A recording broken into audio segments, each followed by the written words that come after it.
एका घनदाट जंगलाच्या मध्यभागी एक भले मोठे वडाचे झाड उभे होते. दररोज अनेक प्राणी त्याच्या खाली जमा होत असत, काही पाणी पिण्यासाठी तर काही विश्रांती घेण्यासाठी. त्याच जंगलात एक धूर्त कोल्हा आणि एक भोळे हरिणही राहत होते. ते हरिण खूप भोळे होते आणि सर्वांवर विश्वास ठेवत असे, तर कोल्हा आपल्या धूर्तपणासाठी प्रसिद्ध होता. एके दिवशी कोल्ह्याला वाटले, या भोळ्या हरणाला जाळ्यात का अडकवू नये. ती हरणाकडे गेली आणि म्हणाली, मित्रा, मी जंगलाच्या पलीकडे एक शेत पाहिले आहे, जे गोड फळे आणि ताज्या गवताने भरलेले आहे. तुझी इच्छा असेल तर मी तुला तिथे घेऊन जाईन. हे ऐकून हरणाला खूप आनंद झाला. त्याने इतके चांगले अन्न कधीच पाहिले नव्हते. दुसरा विचार न करता त्याने कोल्ह्याचा सल्ला मान्य केला आणि त्याच्यासोबत निघाला. ते जंगलाच्या पलीकडे पोहोचले. तिथे खरोखरच हिरवेगार गवत आणि स्वादिष्ट फळे होती.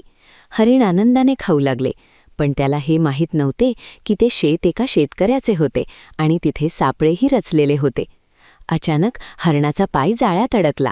तो घाबरला आणि मोठ्याने ओरडला. कोल्हा थोड्या अंतरावर उभी राहून हे सर्व पाहत होती. ती मनातल्या मनात हसत होती, कारण तिचा खरा हेतू हरणाला जाळ्यात अडकवण्याचा होता, जेणेकरून नंतर ती त्याची सहज शिकार करू शकेल. हरणाने कोल्ह्याकडे मदतीसाठी याचना केली. मैत्रिणी, कृपया मला वाचव, मी अडकलो आहे. कोल्ह्याने एक कारण सांगून म्हटले, मला माफ कर, पण मी आत्ता काहीही करू शकत नाही. मी जाऊन मदत आणते. आणि असे म्हणून ती पळून गेली. हरिण आता पूर्णपणे एकटे पडले होते. तेवढ्यात एक शहाणा कावळा तिथून उडत गेला. त्याने हरणाची अवस्था पाहिली आणि काय घडले आहे हे त्याला समजले. कावळा म्हणाला, काळजी करू नकोस, मी तुला मदत करीन. जेव्हा शेतकरी इथे येईल तेव्हा मेलेल्याचे सोंग कर. श्वास रोखून खाली झोप. जसा तो तुला जाळ्यातून बाहेर काढेल तसा लगेच पळून जा. हरणाने तसेच केले. थोड्या वेळाने शेतकरी आला. त्याला वाटले की हरिण मेले आहे, म्हणून त्याने त्याला जाळ्यातून बाहेर काढून जमिनीवर ठेवले. शेतकरी जाळे गुंडाळू लागताच हरिण पटकन उठून वेगाने पळून गेले. कावळा झाडावर हसत बसला होता.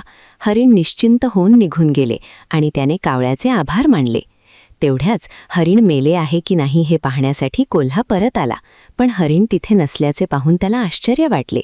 त्याचवेळी शेतकऱ्याने त्याला पाहिले आणि तो त्याला पकडण्यासाठी धावला.